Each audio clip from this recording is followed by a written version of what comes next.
something in the cupboard. It won't mean anything to you guys because you haven't. Okay.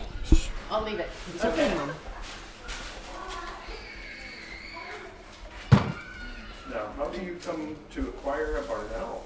Well, I have not acquired her. She is a permanent resident with Fresno Wildlife Rehabilitation Service. We are permitted through the state, through Fish and Game, and through the USDA. These are animals that are, Ava, go all the way around, please. Back here at the kindergarten row. These are animals that are unreleasable. They came to us as babies or injured adults. And Fish and Game determines whether or not they can be released to the wild or they can be used for education. They only have 4 choices. They stay with us and survive. They're badly injured and they have to be euthanized. They are used for scientific study, which is another word for euthanize. Gotcha. Yeah. Or they become education ambassadors, and that's what Big Mama is. She came to us as a hatchling. Her obvious injury was this broken wing here, but it had already set. Their bones are they knit very quickly at 21 days. But as she matured, see how she's kind of in the ballet 3rd position? She should be able to stand this way. So her pelvis was also damaged. So she became an education animal. She's about 4 years old now. This is her 4th spring, and obviously full grown. But 2 years ago, we discovered that she will foster other barn owls. So when we get the little teeny tiny hatchlings in, like right out of the egg, Mama will take care of them and raise them as her own.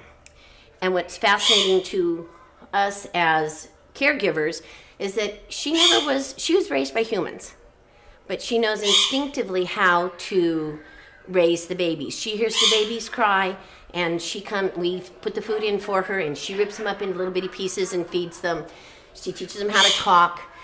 And when they're ready to fledge, then they go out into a flight cage and they practice flying, they practice hunting, and then they're released. Nice. So she went through several name changes until we discovered it was a female. She lays infertile eggs, and we had just tried to have her foster a clutch of eggs that came into us. But barn owls, actually all birds of prey. Can you tell me what birds of prey eat? Are they carnivores, omnivores, or herbivores? Do you remember? Do they eat meat or do they eat plants? They eat meat. So they are? Omnivores? No, that's if you eat everything. Kelsey. They're carnivores like the T-Rexes are. Kelsey, wake up. But they have to, this is the farmer's best friend. One pair feeding a clutch of 10 eggs, which are laid every other day, and they hatch in that order. So if you have a baby that was the first laid egg, the next baby can be 20 days younger. And so a lot of the damage that happened to Big Mama in the nest happens because you've got one ready to fledge and then you've got a brand new little hatchling that's the size of my thumb. So, so she was sitting on a clutch that came into us. We had some babies and we had several eggs, but apparently the eggs had been cold too long, so they didn't hatch. So she's kind of a little irritated because she thinks she should be in nesting mode. And she's not one that I usually present. I have presented her before, but she's not one that I frequently present. So she is a little bit edgy. I want you to look here around the face. Do you remember what this is called? This is like their satellite dish. It catches the sound. The feathers channel that vibration down into their ears. One pokes up, one pokes down.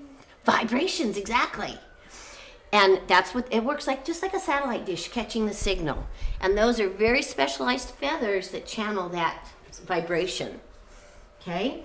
When do owls hunt? In the night. So what do we call that? The night bird? They are night birds, yes. They're not diurnal, they're nocturnal. You forgot already. And how do they hunt? Do they hunt with their ears or do they hunt with their eyes? Eyes. Ears. With their ears. That's why they have those special feathers around their faces to channel that sound. And they go like this. As they hear the noise, they go like this until the noise is the same in both ears, and they know right where their prey is. Okay? Now I'm going to turn her around real slowly because I want you to see the back of her, how much different her coloring is in the back. Whoa. That's cool. She has Okay? big wings. So, can you see up underneath there?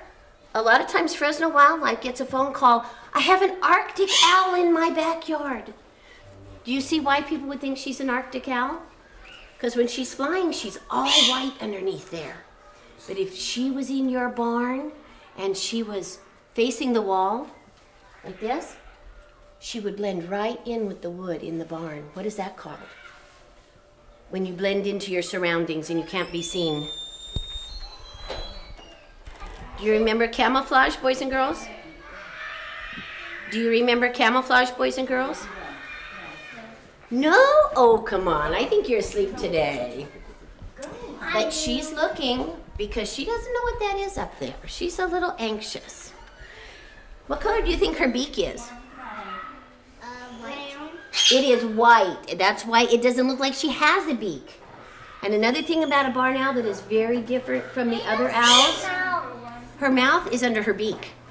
And you can't see it because the feathers kind of cover it. Yeah, like, Okay? like a mustache. What color are her eyes? Brown. They are almost black. And what color are most owls' eyes? Remember in my book on the rainbow of animal colors,